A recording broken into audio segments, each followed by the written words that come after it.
Hello everyone, আসসালামু আলাইকুম। 2 দিন আগে পরিমণির যে ড্রেসটা আমি যে আপুটার তৈরি করে দিয়েছিলাম, এই ড্রেসটাও ঠিক সেই আপুটার। তো প্রথমে হচ্ছে আপু এই কাপড়টা কিনছিল, মানে পরিমণির ওই ড্রেসটা তৈরি করবে।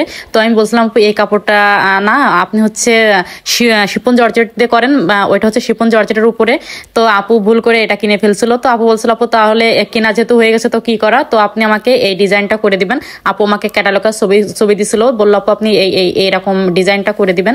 তো আমি ঠিক সেই ডিজাইনটা করে দিয়েছিলাম। তো দেখেন মাশাআল্লাহ খুবই কিন্তু ভালো লাগছিল। এটা কিন্তু দুবাই চেরের উপরে কিন্তু প্রিন্টটা, এর সাথে কিন্তু কোমরে দেওয়া বেল্টও আছে। আমি কিন্তু ক্যাটালগের সাথে একদম মিল রেখে কিন্তু এটা করে দিয়েছিলাম। এটা আপু বোরকার মতো পরতে পারবে, আবার গাউন হিসেবেও কিন্তু পরতে পারবে, মানে এত সুন্দর ডিজাইন। তো আমি তোমাদের একটু ডলের গায়ে পরাই দেখাই, তোমাদের খুবই ভালো লাগবে। ড্রেসটা দুই সাইডে কিন্তু আমি লুপ করে দিয়েছিলাম বেলটা ঢুকানোর জন্য। বেলটা বাঁধার পর ড্রেসটার আরো সৌন্দর্য ফুটে উঠছিল। ড্রেসটাতে হাতে কিন্তু প্রিন্সেস হাতা ছিল, আর সামনে তো দেখতে পাচ্ছেন ডিজাইনটা খুবই সুন্দর করে কিন্তু বক্স করে, তারপর কিন্তু ভাঁজ ভাঁজ করে কিন্তু কুচিটা বসানো। আমি কাছের থেকে আপনাদের দেখাই দিই, দেখেন আপনারা দেখলে বুঝতে পারতেছেন। দেখেন তো আপুরা, আজকের এই ড্রেস মেকিং ভিডিওটা তোমাদের কাছে কেমন লাগলো অবশ্যই কিন্তু কমেন্টস করে জানাবা। আর এরকম আরো সুন্দর সুন্দর ড্রেস মেকিং ভিডিও পেতে আমার পেজটিতে ফলো দিয়ে পাশে থাকবা। সবাই ভালো থাকো, সুস্থ থাকো, আল্লাহ হাফেজ।